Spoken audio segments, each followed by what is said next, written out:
Hello दोस्तों, चलिए हम आ चुके हैं कुल्लू। मंडी से कुल्लू की ओर हम पहुंच चुके हैं और कुल्लू की यात्रा अब मैं आपको करवाऊंगी। तो हो सकते हैं ये 2 या 3 पार्ट में ब्लॉग आए, तो आप ज़रूर देखिएगा, तभी आपको सब कुछ समझ आएगा। शुरू करते हैं कुल्लू जिले के बारे में जानकारी, फिर उसका इतिहास और उसमें घूमने जैसे कौन कौन से स्थान हैं, वो सब हम आने वाले व्लॉग्स में देखते जाएंगे। कुल्लू कुल्लू भारत के हिमाचल प्रदेश प्रांत का एक शहर है। कुल्लू घाटी को पहले कुलत पीठ कहा जाता था। कुल्त पीठ का शाब्दिक अर्थ है रहने योग्य दुनिया का अंत। कुल्लू घाटी भारत में देवताओं की घाटी रही है।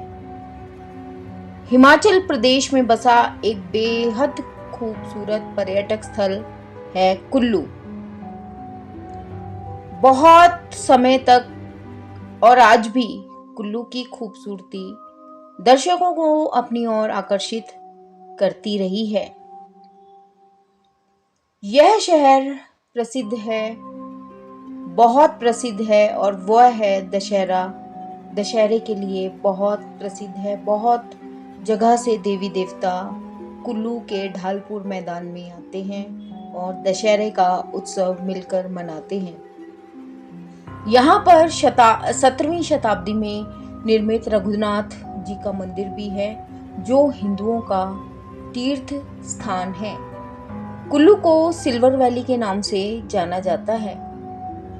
यह जगह न केवल सांस्कृतिक और धार्मिक गतिविधियों के लिए बल्कि एडवेंचर स्पोर्ट्स के लिए भी जानी जाती है। कुल्लू को देवताओं की घाटी कहते हैं। वसंत के मौसम में तो कुल्लू बहुत सुंदर हो जाती है। चारों ओर गुलाबी और सफेद फूल खिल जाते हैं। इतना सुंदर रमणीय दृश्य उपस्थित होता है कि जिसे मैं तो शब्दों में बयान नहीं कर सकती। उसके लिए तो आपको कुल्लू आना ही पड़ेगा। जहां तक आप ढलानों के ऊपर नजर दौड़ाएं, आपको इतने नयनाभिराम दृश्य देखने को मिलते हैं। रोडोडेंड्रॉन के फूल, रोडोडेंड्रॉन याद है ना आपको? जी हाँ, पलाश के फूलों से जो कलर है वो चारों ओर फिजा में बिखरा बिखरा दिखता है। जब ठंड आती है, सर्दी की ऋतु आती है, तो नीला आसमान साफ दिखता है। दिसंबर में हरियाली खत्म हो जाती है, लेकिन यहाँ पर देवदार के जो जंगल हैं वो दिखाई देते हैं। ऐसा लगता है कि इतने घने और ऊंचे जगह पर स्थित यह पर्यटकों के आने का इंतजार कर रहे हों। जब बर्फ पड़ती है, सफेद बर्फ, तो कोई शक नहीं है इस बात में कि यह हिमालय का बेहद बेहद खूबसूरत हिस्सा बन जाता है।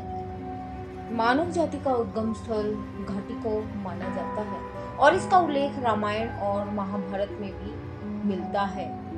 कहते हैं कि मनु, जिसे मानवता का पूर्वज कहते हैं, उन्होंने अपना संदूक एक पहाड़ी के किनारे रख दिया, जिसे वर्तमान में मनाली कहते हैं। और मनाली का जो नाम था, पौराणिक नाम था, वह मनु प्लस आलय अर्थात मनु आलय था।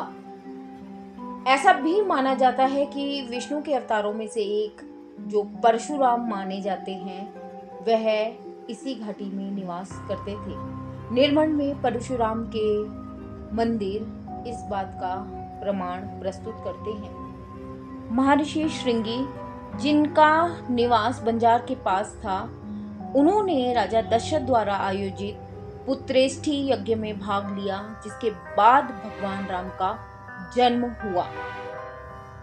एक अन्य उदाहरण सुनिए। व्यास नदी का नाम ऋषि वशिष्ठ के नाम पर रखा गया, जिसका संदर्भ भी रामायण में मिलता है।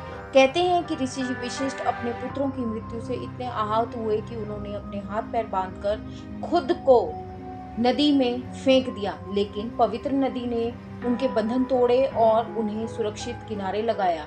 इसीलिए उस नदी को विपाशा नदी के नाम से जाना जाता है कि जो सभी बंधनों से मुक्ति दिलाती है।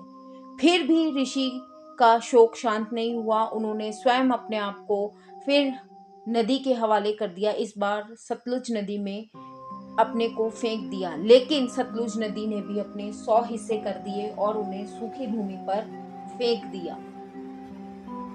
तो आज सतलुज नदी को उस जगह सत्रादी या द 100 चैनल के नाम से जाना जाता है। अब चलिए चलते हैं हम महाभारत की तरफ। देखिए, हम यह जानते हैं कि महाभारत काल में जो पांडव हैं उन्हें जो निर्वासित कर दिया गया था, तो उन्होंने अपना अधिकांश समय घूम घूम कर पूरे भारतवर्ष में घूम घूम कर बिताया। तो कहते हैं कि उन्होंने अपना निर्वासन का एक हिस्सा यहाँ कुल्लू घाटी में भी बिताया। मनाली में हिडम्बा मंदिर और सैंज में शंखचूड़ महादेव मंदिर, निर्वण में देवढांग, इनका संबंध पांडवों से माना जाता है। हम सभी जानते हैं कि भीमसेन जो थे वो बहुत शक्तिशाली थे और उन्होंने एक क्रूर राक्षस हिडिंब को मारा था। उनकी बहन हिडिंबा जो एक शक्तिशाली देवता थी, उनसे शादी की। भीम और हिडिंबा के एक संतान हुई जिनका पुत्र जो था घटोत्कच। उन्होंने महाभारत में अपना अमूल्य योगदान दिया था। बहुत पराक्रम और वीरता दिखाई थी। एक और भी कहानी है। कहते हैं कि ऋषि व्यास ने सलाह दी थी अर्जुन को कि इंद्र के पास जो शक्तिशाली अस्त्र था पशुपति, उसको प्राप्त करने के लिए उन्होंने तपस्या की थी, जिसे अर्जुन गुफा के नाम से जाना जाता है। वहीं ऋषि व्यास ने जहाँ तपस्या की थी वह भी इसी घाटी में रोहतांग दर्रे पर है, जिसे व्यास कुंड के नाम से जाना जाता है। इसके कारण ही विपाशा नदी को व्यास नदी कहते हैं। कहते हैं कि घाटी की देव संस्कृति का जन्म के पीछे एक और पौराणिक कथा है। ऐसा माना जाता है कि मलाना गांव के शक्तिशाली देवता जमलू एक बार देवताओं को इकट्ठा करके टोकरी में लेकर चंद्रखणी दर्रे के पार जा रहे थे और उन्होंने दर्रे के ऊपर से उसे टोकरी को खोल दिया। बहुत तेज हवाएं चली और जितने भी देवता थे वह तितर बितर हो गए और अपने अपने स्थानों पर वापस चले गए। और इस कारण कुल्लू को देवताओं की घाटी के रूप में जाना जाता है। दोस्तों, अब जो लिखित इतिहास है वो क्या कहता है उसे भी हम थोड़ा जान लेते हैं। कुल्लू जिला 1 नवंबर 1966 को अस्तित्व में आया। सिक्कों पर, शिलालेखों पर, यात्रियों के वृत्तांत और अन्य मुद्रित संदर्भों में देखें तो इसके ऐतिहासिक साक्ष्य इसकी प्राचीनता की ओर इशारा करते हैं, जो वर्तमान में जिला कुल्लू में का निर्माण करते हैं। कुल्लू का इतिहास लगभग 2000 साल पुराना है। कहते हैं कि कुल्लू शब्द की उत्पत्ति कुलूत शब्द से हुई, जो पहली शताब्दी ईस्वी के सिक्के पर अंकित पाया गया है। ऐतिहासिक रिकॉर्डों के अनुसार कुल्लू का जो पहला राजा थे वह थे राजा वीरायसा, जिनका नाम सिक्के पर अंकित है। राजा को राजकुलुता माना जाता है। चीन यात्री वेन त्सांग ने आधुनिक कुल्लू का वर्णन किउलुटू के रूप में किया है, जो जालंधर के उत्तर पूर्व में 117 मील की दूरी पर स्थित है। इस पथ को कुलत पीठ भी कहा गया है। इसका अनुवाद वह क्षेत्र जो कुला के अंत का प्रतीक है, यानी मुख्य भूमि की सामाजिक धार्मिक व्यवस्था या रहने योग्य दुनिया का अंत माना जाता है। ज्ञात इतिहास के माने तो कुल्लू की स्थापना पहली शताब्दी ईस्वी में बेगमणि पाल ने की थी, जिनके बारे में ऐसा माना जाता है कि वह इलाहाबाद के निकट प्रयागराज से आए थे। उस समय के लोग ऊपरी पहाड़ के लोग स्पीति के ठाकुरों के दमनकारी शासन से पीड़ित थे और उन्हें यहाँ से भगाने की तीव्र इच्छा रखते थे। ऐसे में बेहगम मणिपाल वरदान बनकर आए और उन्होंने ठाकुरों को निकाल बाहर किया और कुल्लू के पहले शासक राजवंश की स्थापना की। पाल राजाओं के शासन 1450 तक ही रहा, जिसके अंतिम राजा किलसपाल थे। 50 साल का एक लंबा अंतराल रहा, जिस दौरान ठाकुरों और राणाओं ने कब्जा किया, ऐसा माना जाता है। 1500 में सिद्ध सिंह जी कुल्लू के राजा बने। देवी हिडिंबा ने उन्हें कुल्लू की राजसत्ता सौंपी, ऐसा प्रचलित है। हिडिंबा को कुल्लू का शाही परिवार आज भी दादी और संरक्षक देवता के रूप में आदर और सम्मान देता है। इसके बाद आए जगत सिंह जी, जिनका शासनकाल 1637 से 1672 तक रहा। कुल्लू की मूल राजधानी जगत सुख थी, जहां 12 पीढ़ियों ने शासन किया। विशुद्ध पाल ने इसे नगर में स्थापित किया। बाद में जगतपाल ने इसे सुल्तानपुर में बदल दिया। ब्राह्मणों द्वारा दिए गए श्राप से मुक्ति दिलाने के लिए राजा अयोध्या से रघुनाथ जी की मूर्ति को लेकर कुल्लू आए। मूर्ति सिंहासन पर विराजित कर खुद को प्रधान सेवक नियुक्त करने पर उन्हें श्राप से मुक्ति मिली और तब से अब तक कुल्लू के राजाओं ने रघुनाथ जी के नाम पर ही राज्य का शासन किया है, जो कुल्लू घाटी के प्रमुख देवता बन गए हैं।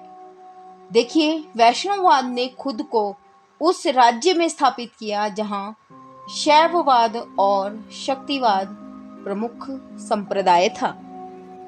1972 ईस्वी में सतलुज नदी दक्षिण में राज्य की सीमा बन गई और आउटर सराज, जिसे आज आनी और निर्मण को मिलाकर जो बना है, वह कुल्लू का हिस्सा बन गया।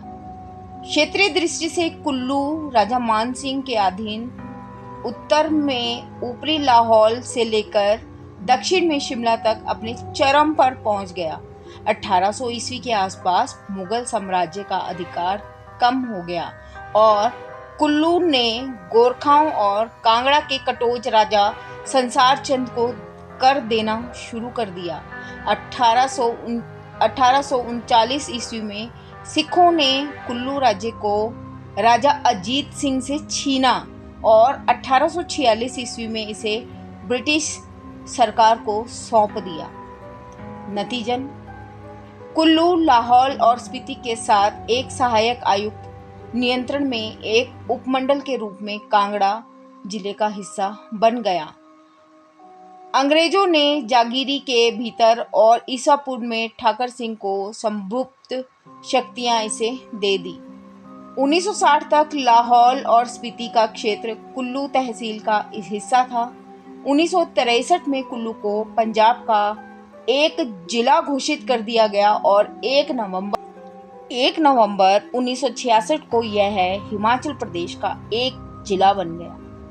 ब्रिटिश काल में सभी आधुनिक सरकारी भवन, अस्पताल और सरकारी बंगले ढालपुर मैदान के आसपास बनाए गए थे। ढालपुर आज भी जिले के प्रशासन का केंद्रीय केंद्र बना हुआ है।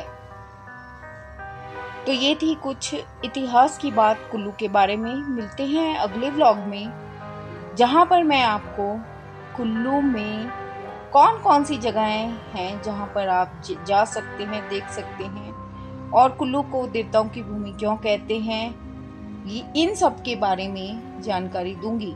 तो मिलते हैं अगले कुल्लू के ही व्लॉग में। तब तक के लिए इस चैनल की होस्ट और आप सबकी दोस्त मैं दीपशिखा आपसे इजाज़त चाहती हूँ। बाय।